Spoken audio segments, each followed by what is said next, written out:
Primero es lo primero. Todos tenemos prioridades. Todas las tenemos. A la hora de elegir, a la hora de escoger, nosotros en el corazón, cada uno tiene como una especie de ranking, como una especie de lista en la que primero, para muchos, es sus hijos. Para algunos, primero está su trabajo. Para otros, primero están sus papás. Para otros, primero está su propia satisfacción, su propio placer, su propio egoísmo. Para otros está primero su carrera. Para otros está primero otra persona o algo sentimental que nos lleva a poner en un primer lugar a una persona que se convierte en alguien muy especial. Entonces, cuando vamos a hablar de prioridades, vamos a recordar que todos tenemos. El asunto es que a veces las tenemos en desorden. Con frecuencia nosotros descubrimos que las prioridades que están desordenadas conllevan resultados desordenados, vidas desordenadas. Si una persona tiene por delante su propia satisfacción, que sus hijos, va a ver muy pronto cómo empiezan los reclamos. Si un hombre pone primero su trabajo que su esposa, muy pronto van a venir los lamentos. Si una persona pone primero a sus papás que a sus hijos, que a su familia, también se va a encontrar tarde o temprano con que, por ejemplo, surgen frases como estas: me voy para mi casa. ¿Sí? Un hombre casado con hijos dice: me voy para mi casa. ¿Y sabe para dónde sale? Para la casa de sus papás. Esa ya no es su casa. Por eso, cuando nosotros estudiamos la palabra de Dios, una de las cosas más hermosas que sucede es que Jesús nos sacude el mundo.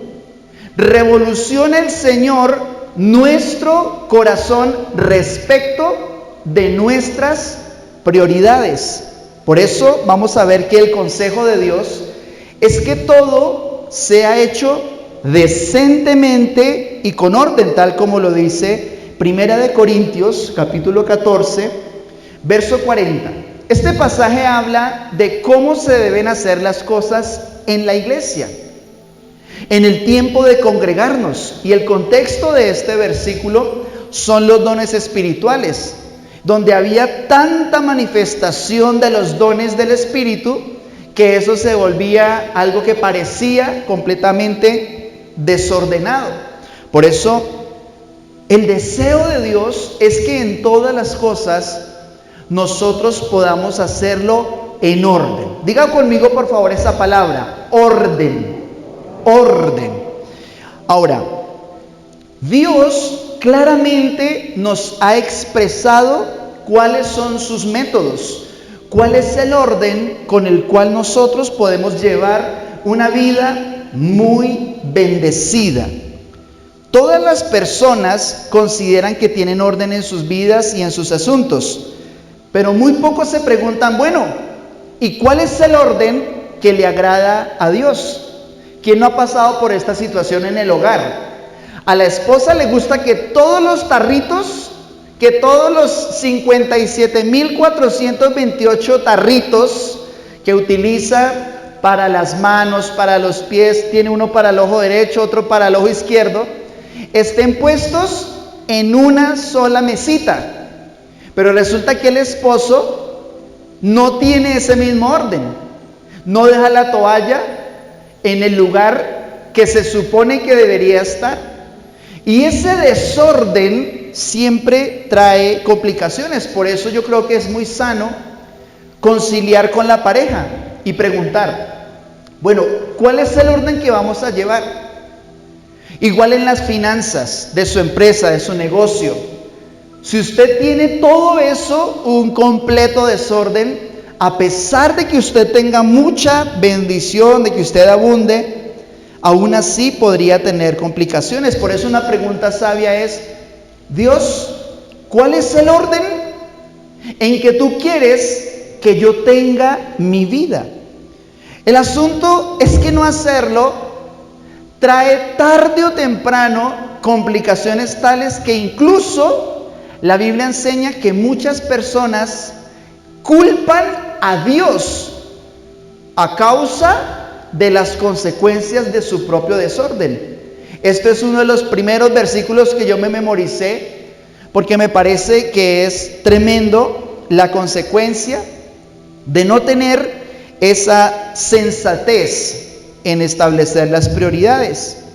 Proverbios 19:3 dice la Escritura: la insensatez del hombre tuerce su propio camino. Y dice: luego contra Jehová se irrita su corazón. Miren, en otras palabras, hay gente que se vuelve patas arriba con sus propias decisiones por tener mal establecidas las prioridades, y después le está haciendo reclamos a Dios. Señor, ¿por qué estoy lleno de problemas? ¿Por qué en mi familia no siento descanso? ¿Por qué mi vida espiritual no avanza? ¿Por qué yo siento que mi fe está disminuyendo? ¿Por qué me parece que mis hijos están viviendo algo que les está haciendo mucho daño? Y es que es más fácil culpar a Dios. Es lo más sencillo. De hecho, es lo más humano. ¿Se acuerdan a Adán y Eva? ¿Se acuerdan que el Señor les dijo algo y ellos caminaron en contra de ese consejo? Y la palabra de Dios dice que Adán le dijo al Señor: la mujer que tú me diste, ella me dio de comer. Nosotros siempre, yo entiendo a Adán porque nosotros los hombres, los varones, siempre somos muy juiciosos, ¿verdad? ¿Amén? ¿Dónde están los Adán? Ahí sí, él dice que sí, ¿sí? Pero lo complicado muchas veces es revisarnos a nosotros mismos. Eso sí que es difícil, porque como todos estamos convencidos en nuestro corazón, todos consideramos que tenemos el orden preciso, correcto en nuestros asuntos, pues por eso nos cuesta y es necesario ser confrontados. Por eso es un privilegio que tienen aquellos que continuamente están en la palabra de Dios, el ser corregidos, el ser restaurados, porque las Escrituras son aquellas directrices, consejos, palabras que nos llevan precisamente al orden que quiere el Señor. Pero a veces tienen que ser fuertes, a veces tienen que confrontarnos de una manera violenta o desagradable. Y vamos a ver una confrontación que hace precisamente en la palabra de Dios en Proverbios capítulo 1, desde el verso 29 al 33. Y aquí le está hablando el Señor una advertencia. Digamos, esto lo escribe Salomón, dice: por cuanto aborrecieron la sabiduría y no escogieron el temor de Jehová, ni quisieron mi consejo, y menospreciaron toda reprensión mía, comerán del fruto de su camino, y serán hastiados de sus propios consejos. Porque el desvío de los ignorantes los matará, y la prosperidad de los necios los echará a perder. Mas el que me oyere habitará confiadamente y vivirá tranquilo, sin temor del mal. Este pasaje parece un poco desolador a la primera parte, ¿no? Pero menciona 4 cosas que suceden en el corazón de las personas que tienen resultados que no quisieran experimentar.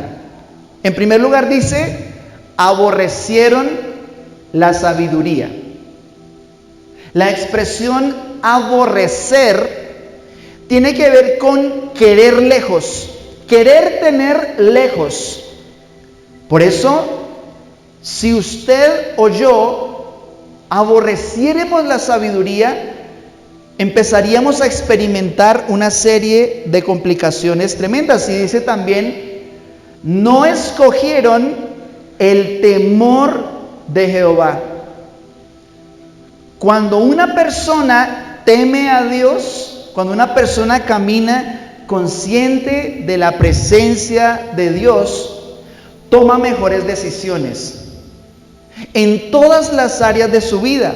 Sin embargo, describe que es posible no escoger el temor de Jehová.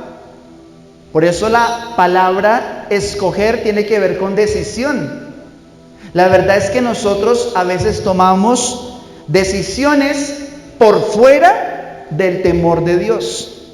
Pero también dice, no quisieron mi consejo. Hay gente que deliberadamente rechaza los consejos de Dios. Hay gente que ni siquiera se preocupa por conocer lo que la Escritura menciona acerca de algún principio. Pero si usted quiere una vida bendecida, ¿cuántos aquí quieren una vida bendecida, feliz, llena de gozo? ¿Amén? Pues es muy importante entonces recibir consejo a tiempo. Pero dice también, menospreciaron toda reprensión. ¿Qué es la reprensión? La reprensión es un llamado de atención fuerte. La reprensión tiene que ver con que una persona con sus palabras quiere ayudarte a corregir el rumbo. Pero dice la Escritura que cuando Dios intentó reprender a algunas personas, dice que esas personas menospreciaron esa reprensión.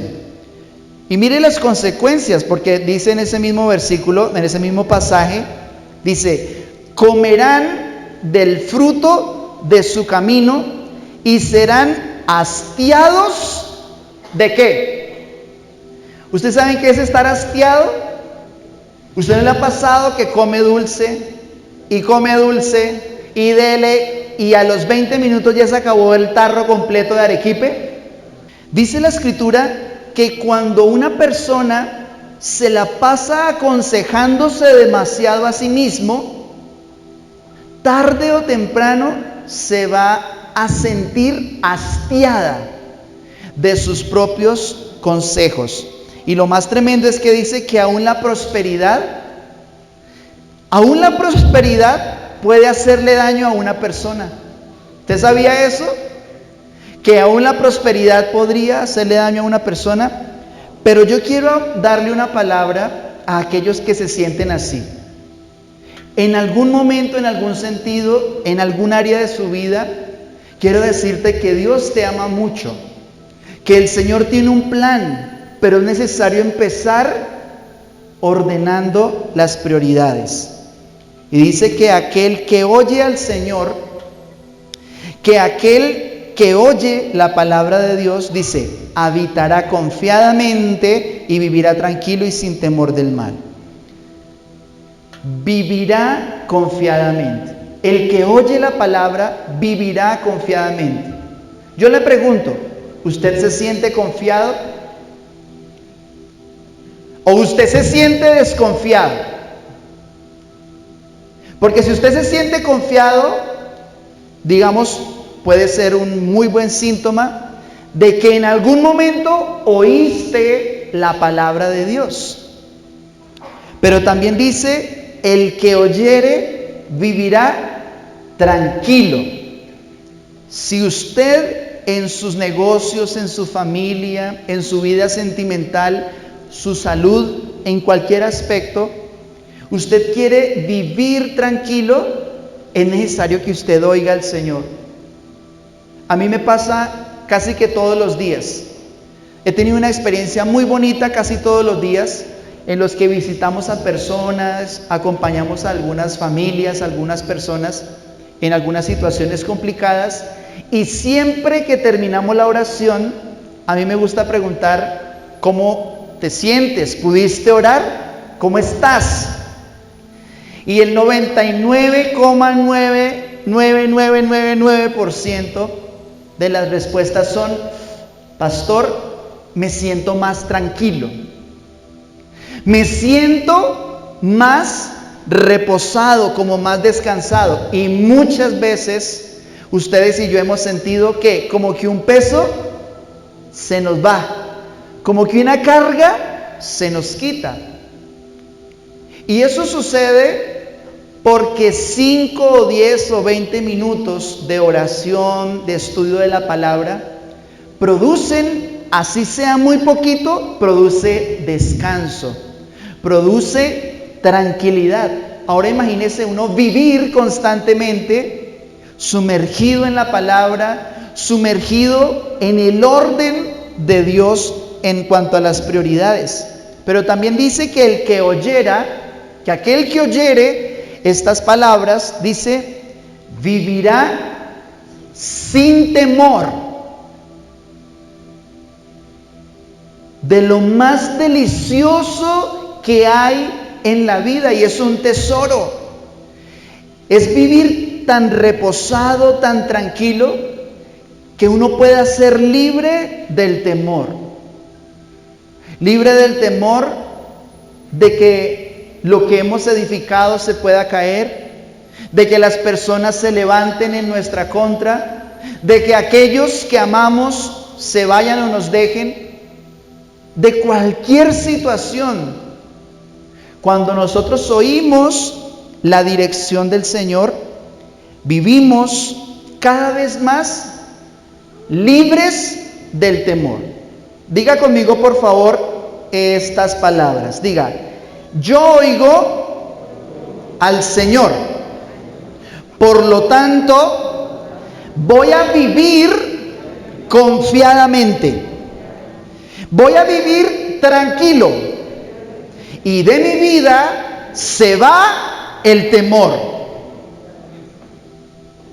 Dice Génesis capítulo 1, la primera frase de nuestras Biblias, que es necesario traer el orden de Dios a nuestra casa, traer el orden de Dios a nuestras vidas.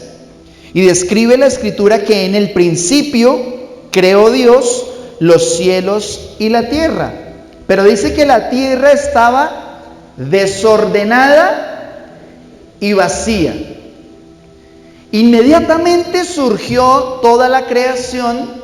Dice la Escritura que había un desorden en la tierra, que había sobre la faz de la tierra un vacío y estaba desordenada, y por eso había tinieblas. Pero dice que el Espíritu de Dios no dejó las cosas así. El Espíritu de Dios empezó a moverse sobre la faz de las aguas. Miren, eso somos usted y yo, eso somos nosotros. Éramos como esa tierra desordenada y vacía. Pero ¿qué hace Dios? El Señor se deleita en llevarnos de un desorden, de un vacío, de un caos, de unas tinieblas. Se deleita el Señor en traernos a paz, a tranquilidad, a fructificar. ¿Por qué Dios no dejó las cosas como estaban? ¿Por qué el Señor no dejó la tierra desordenada y vacía? Porque su carácter se lo impide. Miren esta escena tan curiosa. Jesús resucitó dentro de la tumba. ¿Cómo cree usted que va a ser el día que usted y yo resucitemos? ¿Cómo reaccionaría el día que usted resucite? Cuando el Señor nos llame a su presencia, a una vida eterna, que el Señor nos vaya a resucitar. Yo creo que más de uno al mirarse, resucité, y empezaría a saltar y a gritar, la promesa se cumplió. Creí y por eso estoy vivo. Vida eterna. Pero resulta que cuando Jesús resucitó de entre los muertos, que estaba allí en la cueva, en aquella tumba, la Biblia dice que el Señor Jesucristo dobló las sábanas con las que estaba cubierto. O sea, el Señor no fue que resucitó, aleluya, y se fue saltando.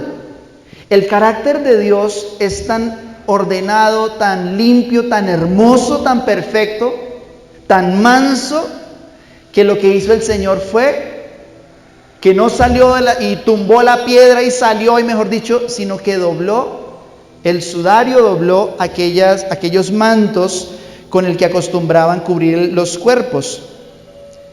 Pero Dios trabaja paso a paso. La buena noticia es que el Señor está encantado en llevarnos por un proceso. Tu familia, tus finanzas, tu vida está en un proceso que nosotros muchas veces no alcanzamos a percibir. Pero eso no significa que Dios no esté trabajando. Continuamente el Señor nos lleva paso a paso. Si usted siente que su vida es como cuando se cayó una casa que se derrumbó, yo te digo, sé paciente con el proceso. Si tu hogar, si tus finanzas, hubo una quiebra, hubo cualquier situación, lo primero que hace cuando se cae un edificio es quitar ladrillo por ladrillo lo que se cayó. Quitar ladrillo por ladrillo. Y después empieza uno a edificar muy despacio, desde los cimientos hacia arriba. Pero quiero que veamos ahora sí entonces la respuesta a la pregunta, pastor, ¿y cuáles son las prioridades del cristiano? Hoy vamos a ordenar de una vez por todas y pidámosle al Señor, pidámosle a nuestro Dios que esta palabra, que esta enseñanza quede tan clara en nosotros, que no nos quede ni la menor duda de qué es lo que va primero. Diga conmigo, por favor, primero lo primero. En primer lugar, Dios. Dios es el primero. Si ocupa cualquier otro lugar, ya no importa. Porque el Señor, en su corazón, siempre ha anhelado que para cada uno de nosotros poder vivir en bendición, contemos con Él. Consideremos al Señor. ¿Quiere ver una vida fracasada? Pues mire una vida de alguien que dejó por fuera a Dios. Alguien que sacó a Dios del primer lugar, muy pronto va a tener conflictos serios. Lo bueno es que siempre viene el Señor a nuestro rescate. Por eso acércate a Jesús, escucha a Jesús. ¿Y sabes qué va a hacer el Señor? Él empieza a ordenar tus prioridades. La vida ha vuelto a un 8, algunos ya es un 16, algunos ya es un 880.888. Pero para Dios no hay nadie imposible. No pienses en tu corazón que tu vida o que algo en ti está tan terriblemente fuera de foco que Dios no pueda obrar. Pero acércate a Jesús, porque miren la experiencia que tuvieron algunas personas con Jesús. Un hombre se acercó y le preguntó: bueno, enséñame, Jesús, ¿cuál es el mandamiento más importante? ¿Cuál es el primero? Y Jesús le dijo: amarás al Señor tu Dios con todo tu corazón y con toda tu alma y con toda tu mente. Este es el primero y grande mandamiento. Amarás al Señor tu Dios, pero no de cualquier manera. Con todo el corazón, con toda el alma, con toda la mente. Y eso significa demasiadas cosas, pero el punto que quiero mencionar ahorita es amar a Dios. Ese es el primero y más importante de los deberes de nuestra vida entera.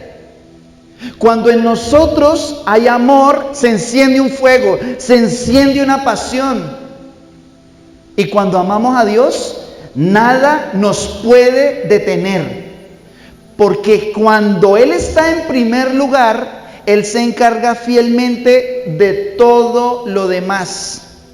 Tema a Dios, ame al Señor, póngalo en primer lugar en todas las cosas. Y usted va a ver algo importante, y es que también Pedro tuvo una experiencia con Jesús en la que él tenía en desorden sus prioridades. Y dice Mateo 16:23, pero él volviéndose dijo a Pedro, quítate delante de mí, Satanás, me eres tropiezo, porque no pones la mira en las cosas de Dios, sino en las de los hombres. ¿Usted sabe en quién se la pasa pensando el diablo? ¿En qué se la pasa pensando el diablo? ¿En quiénes? En las cosas de los hombres. El diablo es un humanista de primera fila. Hay una película que se llama El abogado del diablo, donde el personaje del diablo dice, soy un humanista. Pero nosotros entendemos que poner a Dios en primer lugar significa amarlo, pero tenerlo en el corazón aún en nuestras decisiones, buscarlo en la oración, nunca dejar su palabra. Por eso el principio del orden de Dios es que Él sea el primero. Amén. En segundo lugar, el plan de Dios es que esté nuestra familia en el lugar después de Dios.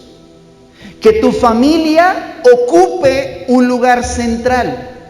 El Señor le dijo a Abraham, benditas serán en ti todas las familias de la tierra. Por eso es bueno venir en familia. Lo que diera yo por llegar con toda mi familia a la iglesia, ese gozo de ir juntos a la iglesia, mire lo que yo diera. Mejor dicho, yo creo que el primer día que yo entrara con toda mi familia juntos, así llegáramos tarde, bueno, como sea, pero que lleguemos, yo estoy seguro de que yo no podría, yo me echaría a llorar, porque hay algunas personas que no entienden lo precioso que es buscar a Dios en familia. Eso es un privilegio que muchos quisiéramos. Si usted está aquí con su pareja, diga gracias Dios. Porque hay mucha gente que a esta hora se está dando de cabezazos contra el mundo porque siente que alguien no está sentado a su lado. Pero la familia es muy importante para Dios y tiene que estar en un lugar muy especial en tu corazón. Si para ti está primero el trabajo que tu familia, pídele, Señor, dame sabiduría. Ayúdame a subir lo que va arriba, pero a bajar lo que va después. Dice Primera de Timoteo 5:8, porque si alguno no provee para los suyos y mayormente para los de su casa, ha negado la fe y es peor que un incrédulo. Primera de Corintios 7:32 al 33. Quisiera pues que estuvieran sin congoja, pues el soltero tiene cuidado de las cosas del Señor. ¿Quiénes aquí están solteros? Eso, miren, las solteras ya pueden mirarlos, ¿sí? Dice, el soltero, ¿qué hace el soltero?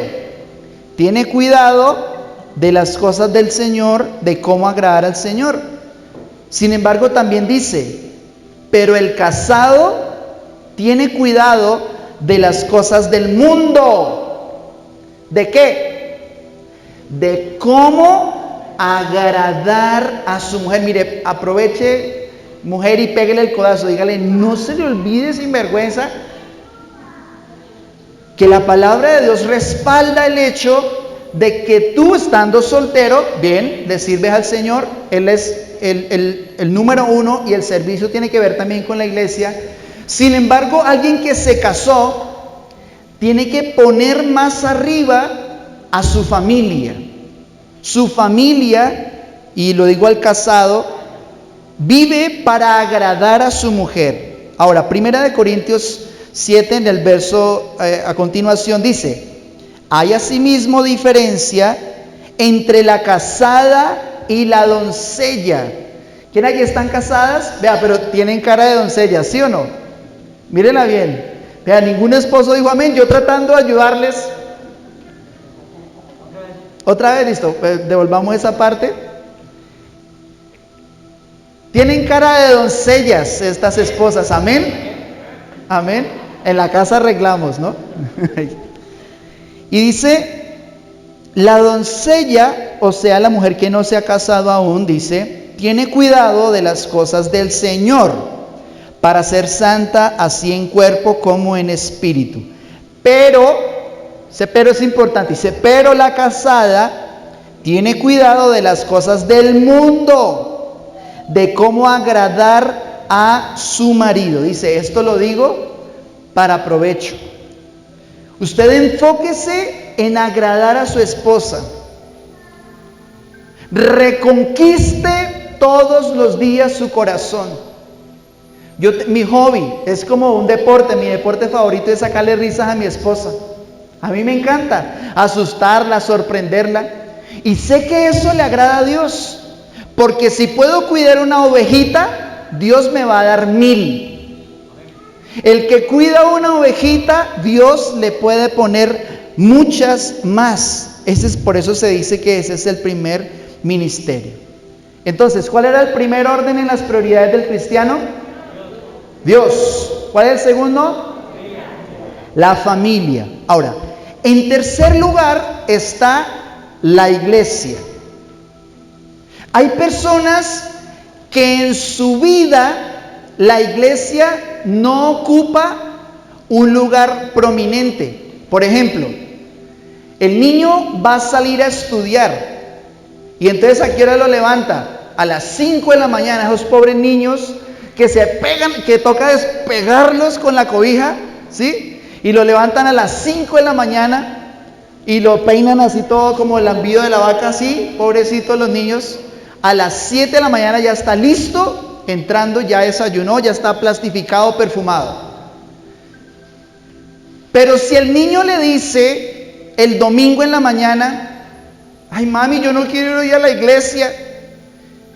Si usted tiene equivocadas las prioridades, usted se las va a enseñar equivocadas a ellos también. Usted le va a decir, bueno papito, tranquilo, quédese hoy en la casa. ¿Usted qué le está enseñando? Que es más importante recibir enseñanza, y para esto que el profesor es bien ateo, que es más importante recibir enseñanza del colegio que recibir enseñanza de los principios, de los valores de Dios. Mire, muchos de nosotros no fuimos bien formados, nos torcieron en muchos sentidos las prioridades, pero gloria a Dios por las personas que tienen como prioridad la iglesia. Si la iglesia es tu casa será como una iglesia.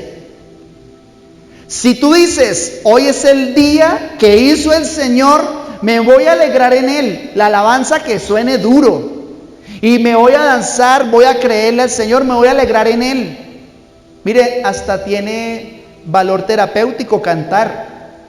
Está demostrado que una persona que está afligida se pone a cantar cualquier cosa y desarrolla en su organismo una serie de sustancias y le lleva actitudes que le traen ese descanso, esa paz. Por eso, si la iglesia es tu casa será como una iglesia. Hebreos 10:25.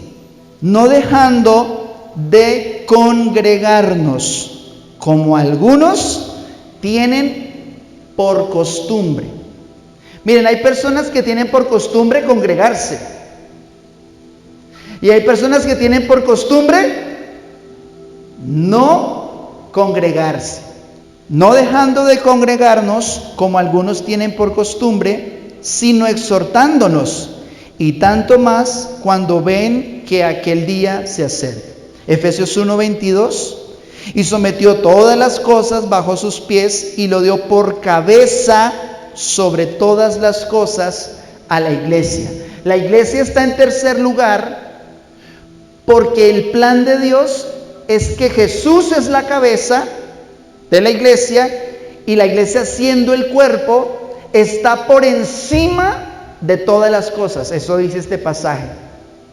Pero también dice Juan capítulo 13 verso 14 que es un lugar de servir. Dice, pues si yo, el Señor y el Maestro, he lavado sus pies, dice, ustedes también deben lavarse los pies los unos a los otros. Lavar los pies significa humillarnos para servir. Significa bajarnos de nuestro estatus, sea cual fuere, para poder ser de bendición para otras personas. La iglesia es como Jesús, como lo hizo con sus discípulos. Jesús, siendo el Señor, se arrodilló y estando de rodillas lavaba los pies de los discípulos y le dijo, ustedes hagan lo mismo. Yo le pregunto, ¿cuándo fue la última vez que usted le lavó los pies a alguien? Y no me refiero solamente a hacerle el pedicure, pues. Me refiero a servir a otra persona, a humillarse, estar dispuesto a servir. Y por último, el trabajo. Entonces, ¿cuál era el primero? Dios. ¿Cuál es el segundo? La familia. ¿Cómo diría bien? Dice la familia. ¿Sí? ¿Cuál es el tercero? La iglesia. Y en cuarto lugar, el trabajo. El trabajo hace parte de la bendición de Dios. Es bueno que Dios nos abra esas puertas para trabajar. Pero el problema empieza cuando usted siente que se le despierta la codicia y se dedica todo el día, todos los días. Y lo peor, llevarse el trabajo para la casa. Vacaciones, se lleva el portátil. Allá en San Andrés, ¿sí? La raya nadándole alrededor y en el celular mirando. Estamos en ayuno en la iglesia, ¿sí? Ahí con el iPad. Ahí llamadas. Ahí, ¿qué tengo que hacer? Hay que ser responsables, pero también hay que ser buenos administradores. Y administrar el tiempo significa a veces hacer una pausa. Hoy no trabajo, punto, se acabó. Ese es el problema con el celular, que nos alborota. Usted está en una cena romántica y le llega el mensaje, mire, se está quemando el negocio. Bueno, pues ahí sí salga, ¿no? Si ese mensaje sí salga, porque a veces lo urgente también es importante. Pero dice Deuteronomio 28:12 que Dios al trabajo le da una bendición. Dice, te abrirá Jehová su buen tesoro, el cielo, para enviar la lluvia a tu tierra en su tiempo y para bendecir toda obra de tus manos. ¿Cuántos aquí quieren que lo que hacen sea bendito? ¿Bien? ¿Amén? Dice, y prestarás a muchas naciones, pero tú no pedirás prestado. Y dice Proverbios 10:22, la bendición de Jehová, esta sí es la bendición del Señor, dice, la que enriquece, diga conmigo, la bendición de Dios me enriquece. Pero dice que además no añade tristeza con ella. Entonces mire muy bien este cuadro, porque aquí está esbozado el anhelo de Dios. Si usted siente que hay algo que no corresponde, vamos a orar y vamos a pedirle al Señor que nos ayude y nos corrija.